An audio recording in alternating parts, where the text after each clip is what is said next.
한 여인이 아기를 잉태하고 출산할 때 그 새 생명 잉태와 출산의 기쁨이 얼마나 큰지요. 한 생명이 태어나는 것이죠. 남자와 여자가 사랑하고 그리고 그 사이에서 새 생명이 태어난단 말이에요. 그러면 어느 영역까지 사람의 영역이고 어느 영역은 하나님의 영역일까요? 하나님의 영역은 이 두 사람이 사랑해서 한 몸이 될 때, 아이가 잉태케 하고 그 아이가 태 속에서 자라게 하고 출산할 때까지 돌보시고 이끄시는 것이 하나님의 영역이라면, 사람이 해야 되는 것은 무엇입니까? 만일 어떤 사람이 결혼했는데 하루도 동거를 안 하고 별거를 하면서 아기를 주옵소서, 아기를 주옵소서 한다면 아이가 태어나지 않겠지요. 여러분의 가족과 전도 대상자들이 하나님의 자녀로 태어나는 것도 이와 똑같습니다. 믿음은 들음에서 나고 들음은 그리스도의 말씀으로 말미암느니라. 성경 말씀처럼 한 사람이 예수를 그리스도로 영접하고 하나님을 믿는 그 믿음은 뭔가를 들을 때 생겨난다는 거예요. 근데 그 뭔가가 무엇이냐? 그리스도의 말씀이라는 거예요. 예수가 하나님이 준비한 구원자인 그리스도라라는 이 말씀. 하나님이신 성자 하나님이 우리를 대신하여 십자가에 피 흘려 죽기 위해서 육신을 입고 이 땅에 오셨다는 성육신, 크리스마스, 이 성육신에 대한 지식, 이 예수님이 우리를 위해 십자가에 죽으신, 바로 유월절 어린 양으로 우리를 위해 죽으신 성금요일, 그리고 3일 만에 죽음을 이기고 부활하신 예수님. 그래서 예수님의 성육신, 예수님의 십자가 죽음, 예수님의 부활, 이 세 가지 기둥이 바로 복음인 것입니다. 하나님이 우리를 구원하기 위해서 저 하늘에서 예수를 화목제물로 보내실 것을 계획하셨고, 예수님이 이 땅에 오셔서 33년을 살면서 우리의 완벽한 제물이 되어 죽으셨고, 죽으신 지 3일 만에 하나님께서 이 아들 예수를 다시 살리사 예수 믿는 자들에게도 똑같이 부활의 소망을 주고, 우리도 육신은 죽지만 예수님의 부활체처럼 우리도 늙지 않고 썩지 않는 부활의 몸을 입혀주셔서 하나님이 계신 천국에서, 천국이 뭐 태양계 안에 있는지 우주의 어떤 공간에 있는지 우리는 알 수 없지만 그 천국에서 영원한 삶을 살 수 있다는 이 메시지, 이것이 바로 복음인 것이죠. 이 복음을 들을 때 구원받는단 말이에요. 그러면 어떤 한 사람이 구원받는 데 있어 하나님의 영역과 우리 사람의 영역은 무엇일까요? 어떤 면에서 보면 처음부터 끝까지 다 하나님이 인도하시는 것이지만, 하나님은 영이시기 때문에 육신을 입고 있는 우리를 사용하셔서 전도 대상자들을 교회로 초청한단 말이죠. 여러분의 남편과 아내, 여러분의 자녀, 여러분의 부모님을 꼭 예수 믿게 하고 싶어요. 근데 기도만 하는 거예요. 하나님, 우리 어머니 이제 연세가 80이 넘으셨는데 꼭 예수님 영접하고 자꾸 청력도 지금 약화돼 가고 있는데 올해 꼭 예수 믿고 구원받게 해주세요. 계속 기도만 하고 있어요. 직접 그 어머님이 복음을 들을 수 있는 주일 예배나 또 이런 복음 축제, 전도 축제 같은 데 오셔서 복음을 듣게 하셔야죠. 남자와 여자가 한 몸이 되어 그 안에 하나님이 주신 선물로 새 생명이 잉태되듯이, 여러분 말씀의 성육신이라는 거 들어보셨어요? 예수님이 말씀으로 계셨다가 이 땅에 오셨죠. 여기에 대한 증언이 요한복음 1장에 있잖아요. 요한복음 1장 14절, 예수님이 말씀으로 계셨는데 말씀이 육신이 되어 우리 가운데 거하심에 우리가 그의 영광을 보니 하나님 아버지의 영광이요 은혜와 진리가 충만하더라. 이걸 말씀의 성육신이라고 합니다. 예수님이 우리를 위해 죽기 위해서 말씀, 로고스로 계시던 예수님이 이 땅에 오신 사건, 말씀의 성육신. 근데 이 말씀의 성육신은 또 언제 일어나냐면 설교 시간에 일어나요. 설교 시간에 말씀을 타고 예수님이 여러분 마음속에 쑥 들어오십니다. 요한계시록 3장 20절, 볼지어다 내가 문 밖에 서서 두드리노니 누구든지 내 음성을 듣고 문을 열면 내가 그에게로 들어가 그로 더불어 먹고 그는 나로 더불어 먹으리라. 그래서 2000년 전에 하나님이신 성자, 하나님이신 예수님이 육신을 입고 이 땅에 오신 것이 말씀의 성육신이라면, 오늘날 설교 시간에 또는 성경을 읽는 도중에 하나님이신 예수님이 여러분 마음속에 인격적으로 체험되는 사건, 이것이 또 말씀의 성육신이에요. 그럼 이 말씀의 성육신을 위해서 우리는 믿지 않는 자들을 교회로 초청하는 일을 우리가 해야 된다는 거예요.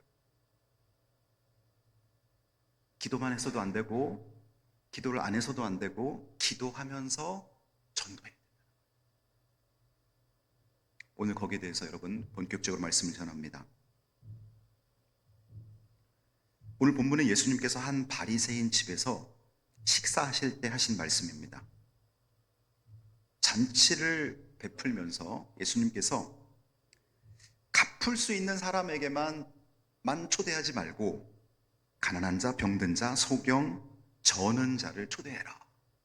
이 말씀을 하시니까 어떤 한 사람이 이렇게 말합니다. 이런 잔치에 참여하는 자는 복이 있나이다. 그랬더니 예수님께서 오늘 큰 잔치의 비유인 오늘 말씀을 이제 하는 거예요. 자, 오늘 말씀을 한번 띄워줘 보세요. 16절. 어떤 사람이 큰 잔치를 베풀고 많은 사람을 청하였다. 여기서 어떤 사람은 하나님을 비유하고 있는 거예요. 하나님이 큰 잔치를 베푸셨다는 거예요. 이 잔치는 주일 예배, 우리가 하나님께 드리는 예배일 수도 있고요. 이렇게 새생명 전도 축제와 같은, 믿지 않는 영혼 불신자들을 초청해서 복음 듣게 하는 이 잔치, 하나님이 잔치를 베풀고 많은 사람을 초청했다는 거죠. 17절, 잔치할 시각에 그 청하였던 자들에게 종을 보내어 이르되, 여기서 종은 먼저 믿은 그리스도인들, 저와 여러분을 말하는 겁니다. 저와 여러분을 하나님이 가정과 직장과 어떤 동아리 모임과 고등학교, 중학교 동창들에게 보내는 거예요. 사람들 초청하라고. 예수 믿지 않는 사람들, 신앙생활 하다 쉬고 있는 사람들, 복음 듣고 거듭나게 하기 위해서 여러분을 보내는 거예요. 우리는 종입니다. 하나님이 복음 전도를 위해 사용하시는 주의 종인 것입니다. 17절, 오소서 모든 것이 준비되었나이다. 이제 우리가 여러분이 지인들을 초청할 때 이렇게 초청하세요. 하나님이 저를 당신에게 보내신 걸 보니 하나님이 당신을 너무나 사랑하십니다. 이 말을 꼭 해주세요. 여러분 자녀나 여러분 가족에게도 마찬가지예요. 하나님이 저를 엄마한테 보내신 걸 보니 하나님이 엄마를 너무나 사랑하십니다. 또 자녀한테 이렇게 말하면 되겠죠. 하나님이 이 엄마를 너에게 보낸 걸 보니 하나님이 너를 너무나 사랑하신다. 그리고 새생명 전도 축제에 초청하시란 말이에요. 오소서 모든 것이 준비되었나이다. 하나님이 다 준비해 놓으신 거예요. 우리가 물론 이날 오르간 전주도 있고 글로리아 찬양단 찬양도 있고 또 찬양 축제에 출전하는 모든 대원들의 웅장한 합창도 있고 새가족 간증도 있고 담임 목사의 복음 제시도 있지만, 하나님이 구원을 주시고자 하는 그 사랑의 메시지는 하나님이 벌써 다 준비해 놓으신 거예요. 준비해 놓으신 거예요. 저는 늘 예배 시작하기 전에 여기 앉아서 기도하거나 여기 앉아서 기도할 때, 지난번에도 말씀드렸듯이 제가 제일 두려운 건 뭐냐면은 제가 세상적인 것으로 오염돼서 하나님이 전하고자 하시는 그 거룩한 말씀을 50%밖에 60%밖에 전하지 못하는 것이 두렵습니다. 그래서 저도 완벽하지 않기 때문에 하나님 예수님의 십자가 보혈을 마치 제가 폭포수 밑에서 그 그 폭포 줄기를 막 맞듯이 예수님의 십자가 보혈의 줄기를 막 맞는 그 상상을 해요. 막 주님의 보혈이 콸콸 쏟아지는 그곳에서 머리부터 발끝까지 저를 적셔주셔서 저를 거룩하게 만들어 주시고, 하나님이 오늘 성도들에게 주시려고 하는 메시지를 온전하게, 더하지도 줄이지도 않고 빼지도 않고 온전하게 대변하는 전달자가 되게 해주옵소서. 오늘은 여기 앉아서 기도하는데 어떤 단어가 생각나냐 하면 십자가 전달자, 이게 생각이 나는 거예요. 십자가 전달자. 저는 설교 시간에 여러분에게 십자가를 전달합니다. 여러분은 여러분의 지인들에게 십자가 전달자입니다. 우리가 복음송, 십자가 전달자라는 복음송도 있지만, 여러분이 십자가를 전달한다는 건 뭐예요? 십자가에서 무슨 일이 일어났는지 그 메시지를 전달하는 거죠. 우리가 무슨 금목걸이 하나 전달하는 것이 아니라 이 십자가에서 도대체 무슨 일이 일어난 거야? 그걸 전달하는 거죠. 이렇게 이제 사람들을 초청했더니 18절에 보니까요, 사람들이 사양을 하는 거예요. 다 일치하게 사양하여. 어떤 사람은 나는 밭을 샀으니 밭을 좀 가꿔야 된다. 또 어떤 사람은 19절에 보면은 나는 소 5겨리를 샀음에 그 소가 잘 밭을 가는지 시험하러 가야 된다. 또 어떤 사람은 내가 결혼을 했으니까 아내와 또는 남편과 사랑을 나눠야 된다. 나 거기 갈 시간 없다. 이렇게 다 이유를 대는 거예요. 그랬더니 21절에 주인이 노하였다, 이런 말이 있어요. 이에 집주인이 노하여 하나님이 노하셨다. 자, 여러분이 여러분의 이번 전도 축제 때 여러분의 지인들을 초청할 거 아닙니까? 가족이 될 수도 있고 직장 동료가 될 수도 있고 중고등학교 친구가 될 수도 있지 않습니까? 근데 그 친구가, 그 지인이 이런 이유, 이런 핑계 저런 핑계로 자꾸 거부하잖아요. 그러면 하나님이 노하신다는 거예요. 누구를 향해서? 거부하는 그 사람을 향해서 하나님이 노하신다, 화가 나신다.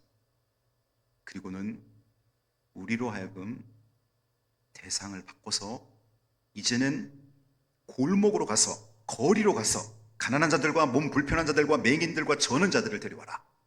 지금 이 사람들의 특징은 뭡니까? 가난한 자들, 몸 불편한 자들, 맹인들과 저는 자들의 특징,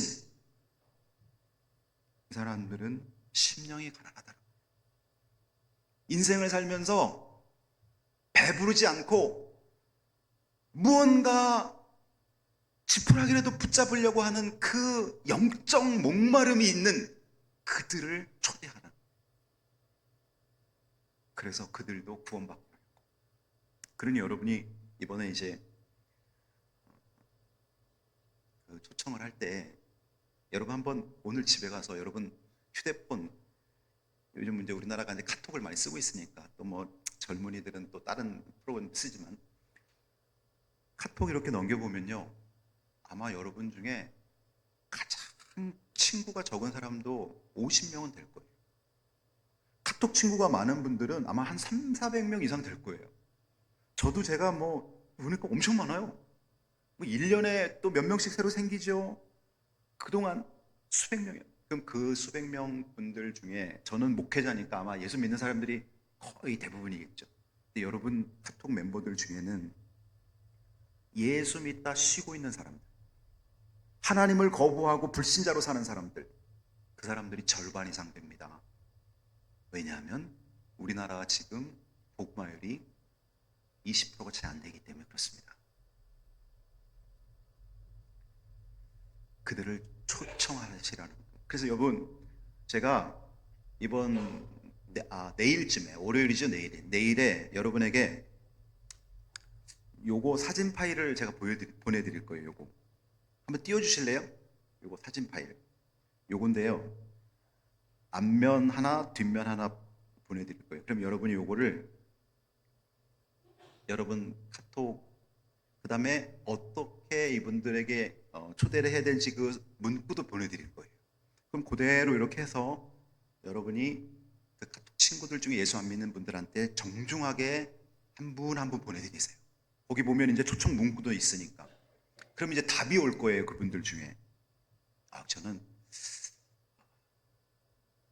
타 종교를 갖고 있기 때문에 거기 갈 수가 없습니다. 이렇게 답이 올 수도 있고, 저는 뭐 그날 다른 일이 있거나 또 뭐 개인적으로 저는 교회 가는 것이 싫어합니다. 뭐 이런 답이 올 수도 있고. 근데 그 중에 어떤 분은 아유 귀한 가을 음악회 초청해 주셔서 고맙습니다. 제가 시간이 되면 꼭 가겠습니다. 이런 분들이 이제 여러분에게 답장이 올 거예요. 그럼 그걸 놓치지 마시라는 거예요. 그분들은 예의상 답을 했던 어쨌든 교회를 향해서 교회가 부정적이지 않고 마음이 어느 정도 열려 있는 분이에요. 부정적인 분들은 절대 그렇게 답을 안 해요. 여러분 만일 어떤 뭐 절이나 아니면 어떤 저 무속 신앙인이 여러분 어떤 행사에 오라면 여러분 뭐라 그랬어요? 시간 되면 가겠습니다. 이러겠어요? 저는 기독교인이기 때문에 그거 갈 수 없습니다. 딱 그럴 거 아니에요. 근데 제가 시간이 되면 가겠습니다.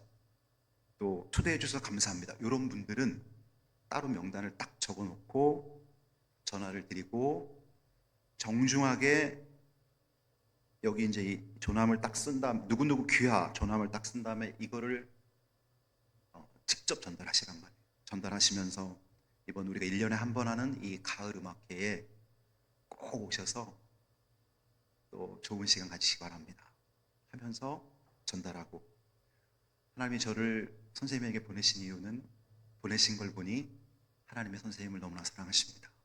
꼭 그 말을 해드리고, 그렇게 해서 여러분이 많은 분들을 초대해서 이 자리를 가득 채우시길 바랍니다. 가득 채우세요. 물론 여러분 그 초대 받아 오시는 분들 중에 또 크리스찬도 있을 거예요. 그런데 크리스찬들 중에도 예수님을 체험하지 못한 분들이 많아요. 그래서 그분들이 우리 교회 와서 주님을 만날 수도 있어요. 성령을 체험할 수도 있어요. 그러니까 1차적으로는 예수 안 믿는 사람, 신앙생활하다 쉬고 있는 사람 1차적인 목표. 두 번째 목표는 그리스도인이지만 여러분의 지인들 중에 초대해서 이 풍성한 축제의 장을 경험하면서 그들이 성령 체험을 하고 예수님을 만날 수 있게끔 믿는 자들을 향해서도 초청장을 열어놓겠습니다.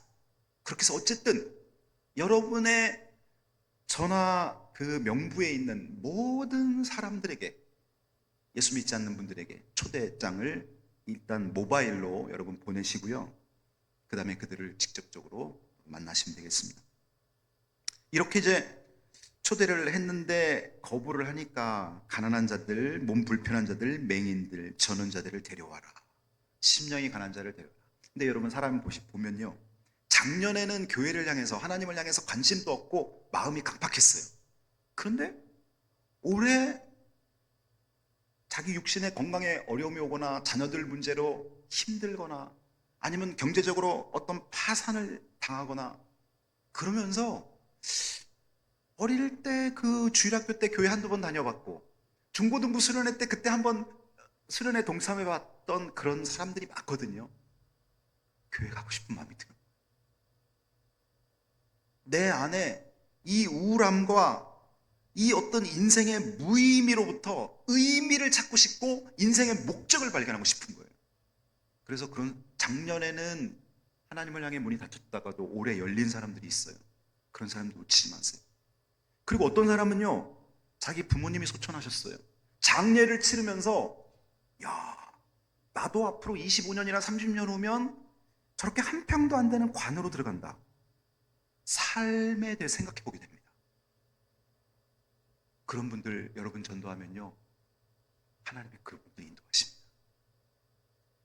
청년들도 마찬가지고요. 요즘 청년들이 얼마나 힘들어요. 대학 4년만 공부하는 게 아니에요. 그냥 자격증 따려고, 그리고 또 토플, 토익, 영어 준비하느라고, 그 다음에 회사 가서도 좀 한 직장에 3년 이상 머물기가 힘들다는 거예요.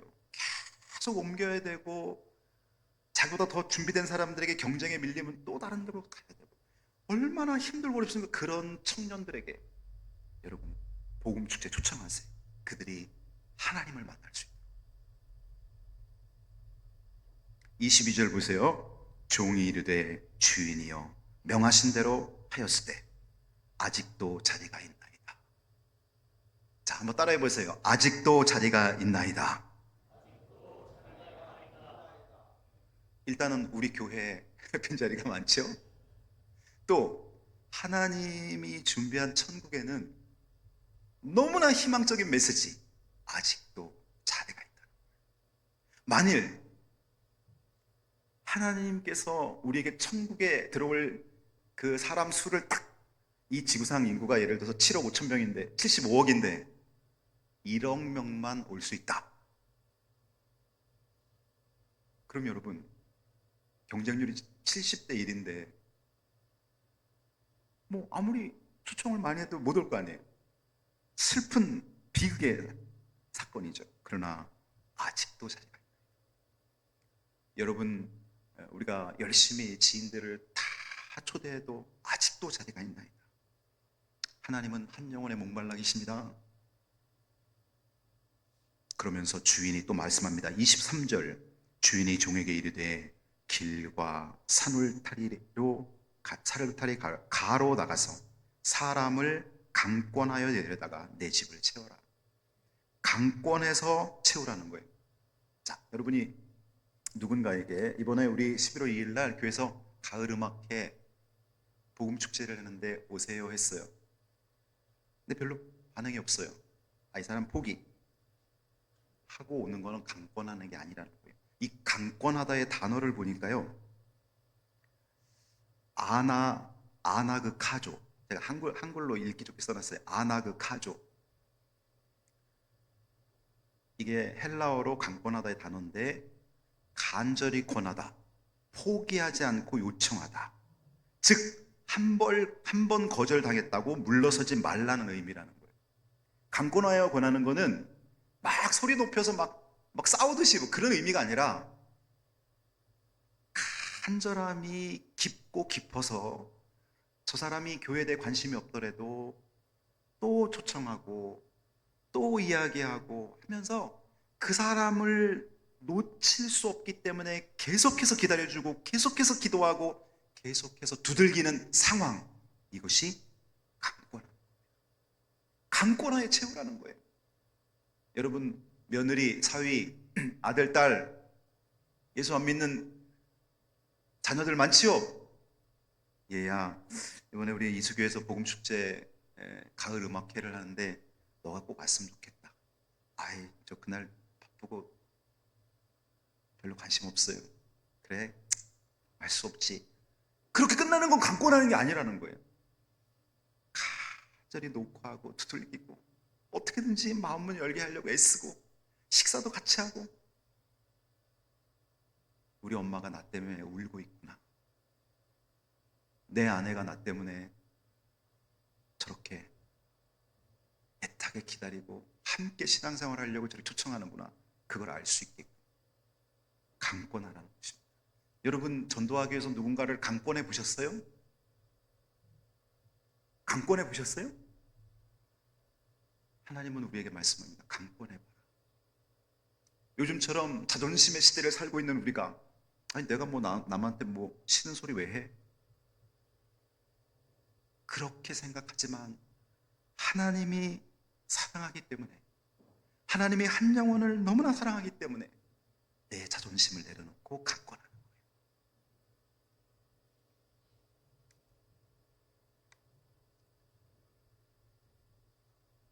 이렇게 우리가 강권하면 이제 하나님이 역사하십니다. 베드로후서 3장 9절에 보니까요, 주께서는 아무도 멸망하지 아니하고 다 회개하게 이르기를 원하시느니라. 하나님께서는 어떤 가정에서 대표로 한두 명만 구원하기를 원하시는 것이 아니라 아무도 멸망하지 않기를 원하신다는 거예요. 여러분의 가족 중에 지금 가족이 100% 예수 믿고 성령으로 거듭난 그런 가정이 그렇게 많지 않아요. 그러면 하나님은 아무도 멸망하지 않기를 원하신다는 거예요. 다 회개하기를 원하신다는 거예요. 이걸 위해서 저와 여러분을 하나님 파송하시는 것입니다. 그래서 이번 전도 축제는요, 제가 해보니까 3주가 중요합니다. 이제 오늘부터 11월 2일까지 딱 3주 남았는데 이 3주가 너무 중요해요. 그동안 여러분이 누군가에게 또 얘기 소개한 사람도 있지만 지금부터 하시면 돼요. 3주가 정말 중요해요. 이 3주 동안에 이번 한 주간은 제가 시키는 대로 한번 해보세요. 이번 한 주간은 여러분이 모바일로다가 80세 이하 분들은 다 하실 수 있다고 저는 봐요. 카톡으로다가 제가 보내드린 이 사진, 그 다음에 초청 문구도 보내드릴 거예요. 한 분 한 분한테 전달하는 거예요. 정중하게. 이제 그 문구를 여러분이 써서 보낸 것처럼 그렇게 이해를 하겠죠? 그럼 그분들한테 답이 오는 분들한테 여러분이 이제 모아서 다음 주, 한 2주 전부터는 정중하게 직접 전달하는 거예요. 그리고 초대하시면 됩니다. 내가 한 사람이라도 더 초대하리라고 결단을 하셔야 돼요. 전도는요, 부담을 넘어서는 가장 깊은 사랑의 표현입니다.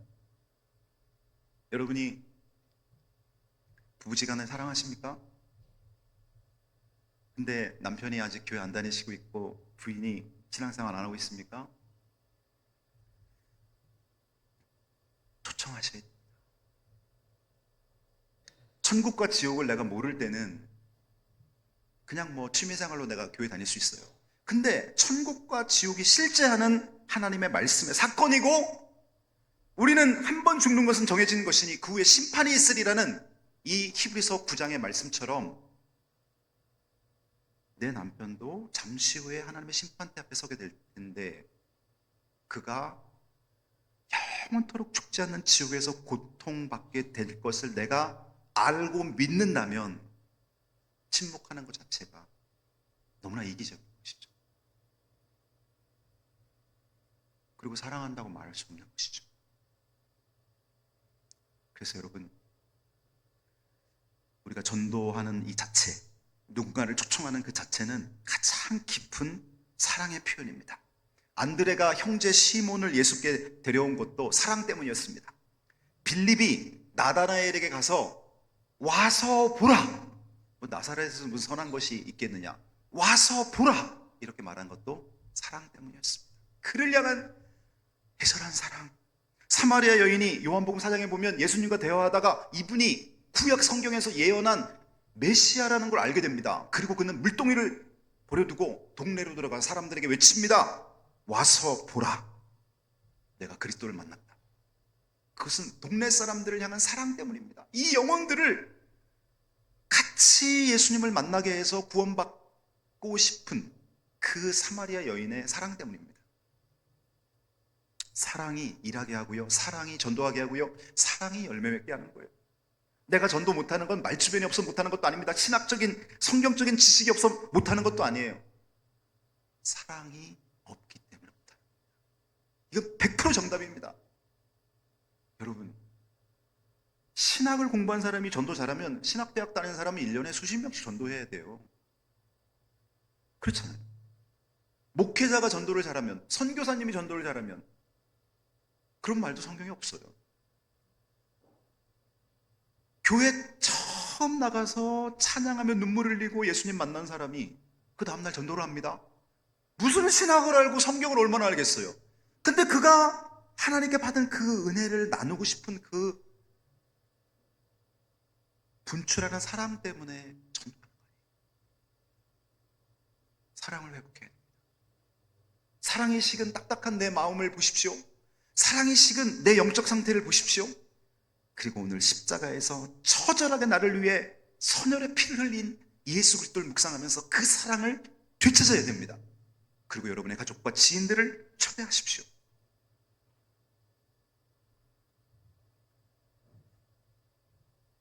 여러분 지인들을 초대할 때 강권하시기 바랍니다.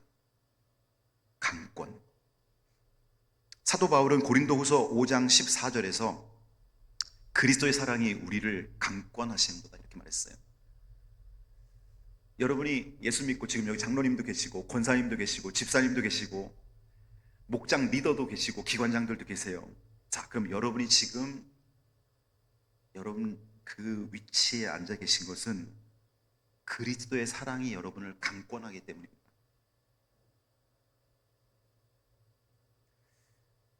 제가 고향 친구들하고 이렇게 대화를 하다가 내가 어떻게 목사가 됐지? 그 친구들이 그래요. 제 친구 중에 한종수라는 충북대 철학과 다녔던 친구가 있어요. 중학교, 초등학교 동창인데요. 자기가 자기 인생에 엄청난 사건 중에 하나가 박정수라는 사람이 목회자가 된 게 사건이라는 거예요. 그래서 한바탕 웃은 적이 있어요. 여러분, 제가 이제 그냥 일반대 나오고 뭐 이런 대기업에 취업하거나 사업을 하거나 그럴 줄 알았는데 갑자기 어느 날 목회자의 길을 간 게 그 친구한테는 충격이었단 말이에요. 그래서 제가 한번 제 인생을 돌이켜 봤어요. 내가 왜 지금 이렇게 이 자리에 서 있지? 그리스도의 사랑이 저를 감고 난 거예요. 여러분도 생각해 보십시오. 하나님의 사랑이 여러분 아내를 통해서, 남편을 통해서 여러분을 교회로 끌고 옵니다. 또 어떤 친구를 통해서 여러분이 예배에 충실하게 나가게 그 친구가 막 여러분에게 강권합니다. 하나님의 사랑이 여러분을 강권한 거예요. 다양한 환경과 다양한 배경은 있지만 결국 답은 그리스도의 사랑이 우리를 강권하는 거다. 바울은 그걸 체험했는데 오늘 우리도 마찬가지죠. 길과 산 울타리로 나가라는 말씀은 교회 밖으로 나가라는 것입니다. 여러분 목장 모임 할 때 참 어떨 때 재미있고 친밀하죠? 그런데 목장 모임이 참 좋아요. 목장 모임만 해서는 안 돼요. 오늘 말하잖아요. 본문이 길과 산 울타리로 나가서 사람들을 강권하여 데리고 와라. 세상 속으로, 직장으로, 학교로, 가정으로 나가라는 것입니다. 복음은 교회 안에 머무르는 것이 아니라 세상 속에서 살아 움직이는 생명의 초대인 것입니다. 그래서 전도축제 초청 방법, 제가 세 가지를 조금 아까 말씀드렸는데, 먼저 카톡으로 초대장을 보내고 정중히 초대하십시오. 최대한 많은 분들에게 초청장을 보내세요. 20명, 30명 그 이상. 그러고 나서 그들 중에 마음을 여는 분들에게 직접 여러분이 전달하는 거예요. 이거는 길거리 가는 모르는 사람들한테 주라고 여러분 이거 인수행한 거 아닙니다. 여러분이 꼭 전도하려고 하는 그 사람, 꼭 초대하고 싶은 여러분을 잘 아는 그분, 하나님을 향해 마음문이 열린 분, 그런 분들에게 전달하는 거예요. 여기 아예 이름을 딱 써서. 그리고 전도 축제 3, 4일 전에 확인 전화를 반드시 하셔야 돼요. 저는 인생을 살면서 제가 어떤 그 기관의 장 맡기도 하고 모임을 주관하기도 하고, 근데 제가 한 2번 정도 달력에다 분명히 무슨 모임 써놨는데 당일날 그걸 까마득히 잊어버리고 나중에 전화가 와서 어이 박 목사님 지금 저 시간 됐는데 왜 안 오? 거기까지 가는데 한 4, 50분 걸리는데 전화가 온 거예요. 그래서 제가 못 간 적이 있어요. 2번 정도. 그리고부터는 제가 우리 강남 지방에서 제가 지방회장을 하거나 교육자회장을 하거나 아니면 뭐 교회 모임을 하거나 그럴 때 제가 반드시 하는 게 있어요. 한 2주 전에 벌써 공지를 한 다음에 2, 3일 전에 반드시 확인 문자를 또 보냅니다. 오늘 저희 교회에서 오후 4시에 감찰 모임이 한 12분 정도 오시거든요. 제가 일부 예배 드리고 나서 확인 문자 또 드렸어요. 오늘 주일 예배 잘 인도하고 계시죠? 오늘 오후 4시 이수교에서 감찰 목회자 모임이 있는데 잊지 마세요. 확인 문자. 우리가 이렇게 초청해 놨는데 까마득하게 잊고 올 수도 있는 분이 못 올 수 있는 거예요. 여러분, 하나님께서 어떤 영혼을 구원하기에는 사단이 이런저런 방법으로 많은 유혹을 합니다. 그러니 우리가 간절함과 기도와 사랑으로 사단의 세력을 무너뜨려야 돼요. 그래서 확인 전화를 꼭 주시고 많은 영혼들이 이번 계기를 통해서 복음을 듣고 구원받기를 주님의 이름으로 축원합니다. 기도하겠습니다.